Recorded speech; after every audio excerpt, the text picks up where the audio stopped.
병이 들어 오늘 내일 하는 황제일지라도 그의 명령은 아직 유효했다. 목숨 걸고 지켜야 할 지엄한 명령인 것이다.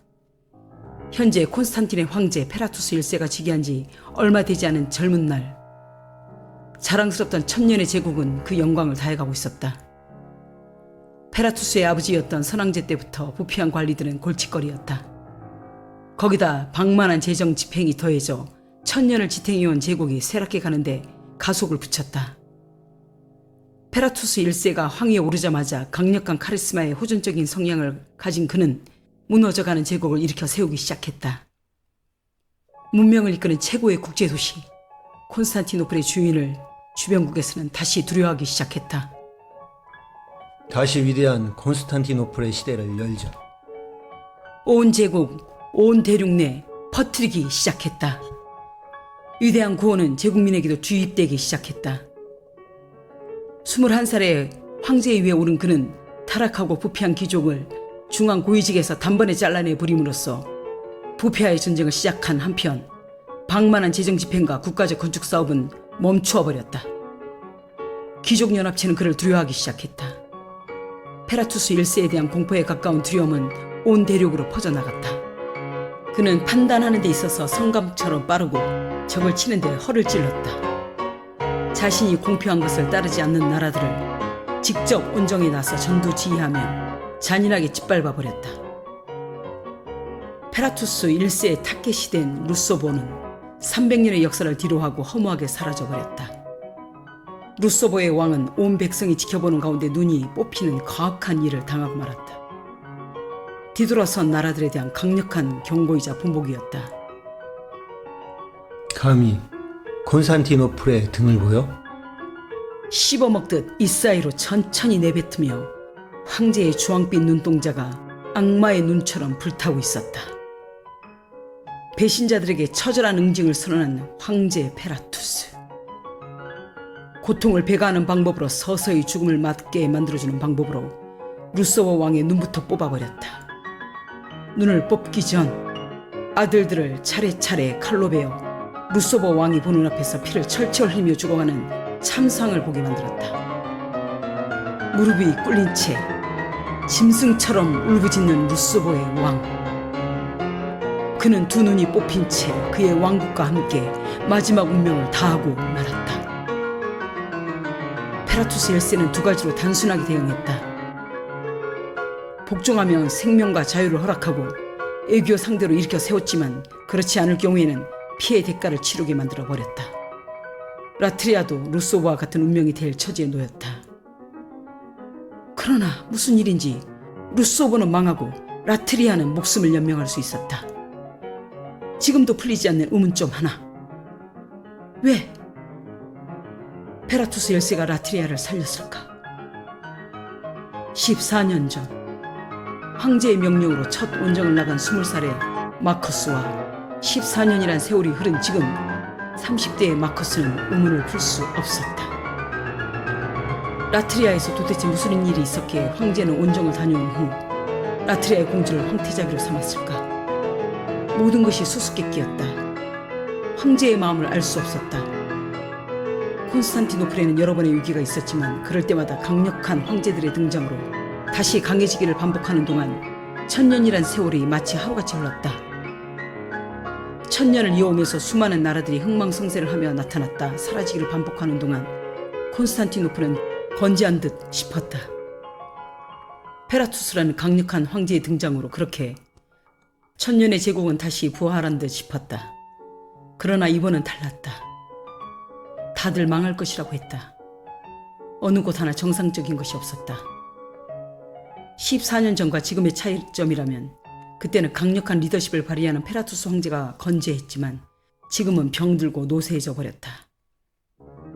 그리고 다음 황제가 될 황태자 아몬은 최대 위기에서 잔인한 원정과 냉혹한 숙청으로 다시 제자리로 올려놓은 페라투스 1세처럼 아몬은 리더십을 발휘해 나라를 위기에서 구해낼 수 있을까? 제국 내 결집을 위해 페라투스 황제에게는 돌파할 수 있는 희생제물이 필요했던 것일 수도 있었다. 혹시 그 희생제물이 라트리아의 공주란 말인가? 수많은 전쟁을 치르며 다른 대륙, 이민족의 습격을 강력한 리더십으로 거뜬히 견뎌내고 다시 견고히 세울 때 젊은 공작 마커스 장군이 늘 황제 곁에 그림자처럼 붙어 있었다. 마커스 공작 가문은 무력으로 황실을 받쳐주는 최대의 가문이었다. 대대로 내려오는 가주들은 콘스탄티노플 궁, 황제들과 계약을 맺으며 황실을 든든히 보호하고 그들은 영지와 여러 가지 혜택을 황실로부터 받아 누려왔다. 왜 소국에 불과한 라트리아와 결혼 동맹을 맺으려 할까? 마커스 장군은 다시 한번 고개를 쳐드는 의문점을 애써 지우려 머리를 흔들었다. 배를 벗은 라트리아 공주가 사람들을 이끌고 걸어오고 있다. 저기 봐, 황태자비가 왔어. 기다리고 있던 사람들 사이에서 말소리가 들리기 시작했다. 전체 콘스탄티노플 병력을 움직이는 장군답게 단단한 육체가 느릿하게 뒤돌아 걸어오고 있는 공주를 바라봤다. 유난히 검은 눈동자가 서서히 지고 있는 태양을 받아 긴 여운을 남기고 있었다. 병석에 있는 황제의 명을 받아 이곳에서 지켜보고 있었다. 모여있는 귀족들과 조금 멀리 떨어진 위치에서 등장한 황태자비를 응시했다. 적국에서 동지로. 운명의 장난에 웃음이 터질 뻔했다. 14년 만에 다시 만난 공주. 한치의 빈틈없이 틀어올린 검은 머리카락, 그 탓에 훤히 드러난 새하얗고 가느다란 긴 목덜미가 마커스의 눈에 들어왔다. 호수에서 홀로 품위 있게 논이는 백조를 연상케 했다. 황태자비가 될 어린 아트리아 공주가 걸어오는 모습을 바라보는 마커스의 검은 눈동자가 더욱 어두워지고 있었다. 스테파니 라 뷰레트. 황태자비의 이름이 머릿속을 맴돌았다. 5살이던 스테파니는 기묘한 분위기를 가진 아이였다. 10여 년 전 적국이나 다름없던 라트리아의 공주. 왕궁 후원에서 뛰놀다 20살 적국의 장군 마커스와 부딪힌 여자아이. 유일하게 마커스의 눈을 똑바로 바라보는 대담한 5살의 어린 공주였다. 마커스는 그 당시 앙숙이나 다름없는 라트리아를 손보기 위해 페라투스 황제와 함께 원정을 떠난 장군이었다. 모든 것에 뛰어난 마커스는 당연한 수순으로 황제의 신망을 독차지했다. 황제는 그를 데리고 어디든 다니며 전장을 누볐다.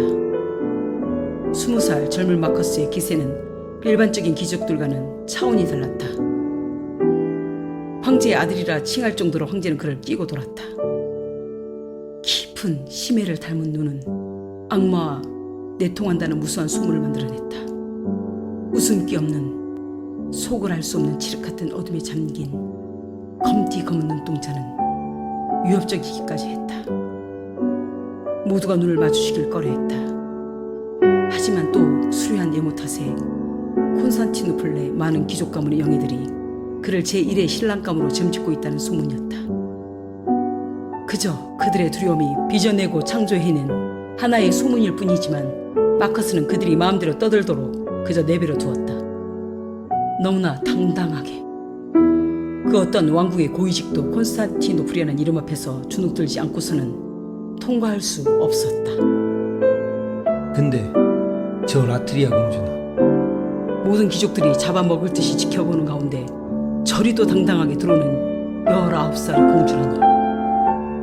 전장을 누빈 지도 10여 년, 어떤 적국의 장수들도 저리 대담하지 않았다. 콘스탄티노플이라는 유력적인 기세에 전혀 유축된 얼굴이 아니었다.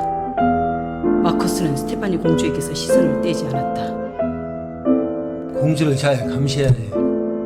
내 목숨을 다하기 전 은밀하게 데려오도록. 황제는 기운이 다한 쉰 목소리로 힘없이 당부하고 있었다.